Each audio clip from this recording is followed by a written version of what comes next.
Çfarë ndodhi atë ditë që humbi jetën Majlinda, e mban mend? Tasha? Flori, nuk dua ta kujtoj se unë jam e libriume dhe po fillova pastaj, do me thënë, vetëm kaq, jo vetëm u shokova, por mu duk sikur mu qa trupi. Dhe pastaj nuk kam marrë vesh as edhe një gjë deri në të 40-at. Pastaj u shtrova në spital, pastaj, si thonë, mos të raft që të harosh. Po. Bëra operacion mitrën, bëra operacion teroidet, bëra operacion këmbën, poshtë, thyva dhe këmbën. E kam edhe një qik nga thyrja, më shtyër komplet kjo. Gjuri. Pastaj, në fund fare, në 2015, ishte muaj tetor, ishte paketa për të bërë mamografin, me një kosto jo shumë të lartë, thash po e bëj një mamografi, thash për të qenë. Nuk ishe bërë asnjë? Jo, duke qenë se unë isha, do më thënë, isha hequr dhe disa organe, edhe gjatë leximeve të ndryshme, i thoja që gruaja nëse heqte organe është e predispozuar të gjiri. Është vetë ndërtimi i gruas së tillë. Edhe bëra mamografin, më thot ma jo, ku bëjmë pagesat. Natasha tha pas nesër, tha, do vish që të marrësh përgjigjen. Shkova, tha, nëse se ke problem, tha, ju pret mjekja lartë, onkologe. Edhe e mora në shumë dashamirësi. Thash, do më interpretoj që ajo më pak shu dhe më pa dhe një qik me një dhimje, sepse këto paterica më japi një penalizim, Flori, që unë nuk e dua. Shumë shpesh unë nuk i përdor. Edhe në mbledhje, unë aderojt në një forcë politike, edhe kur shkoj, unë i fus poshtë. Nuk dua të jem normal. Duket sikur të më shërojnë?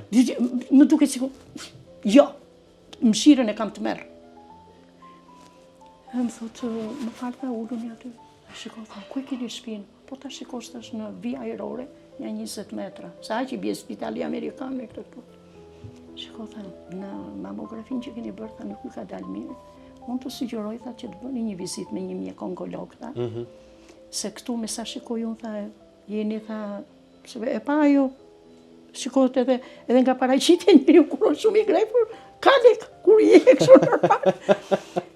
Sot e kujton me të qeshur ti, po në atë kohë ka gjëra të qeshur. Para 10 vjetë ja e kanë atë. Tha, unë do të sugjeroja, tha, një mjek onkolog, Elidon Ninon.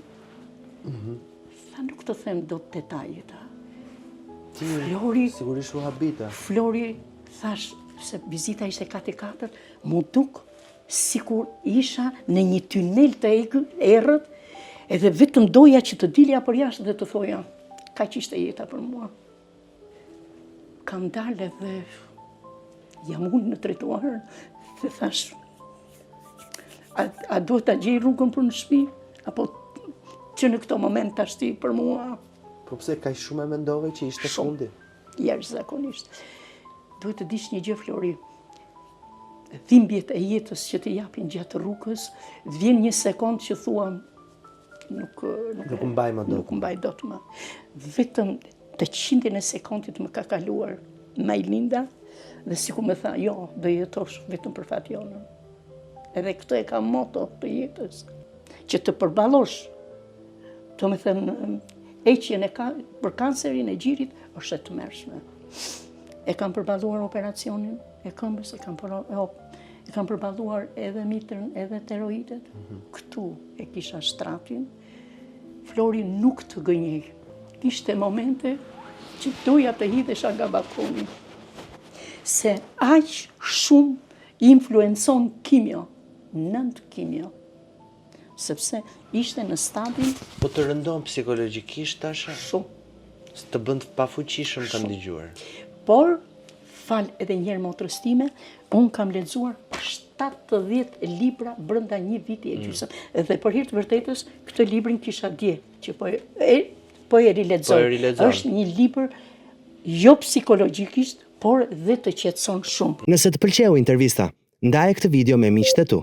Dhe mos haro, bëj subscribe në kanalin e YouTube-it Flori Gjini.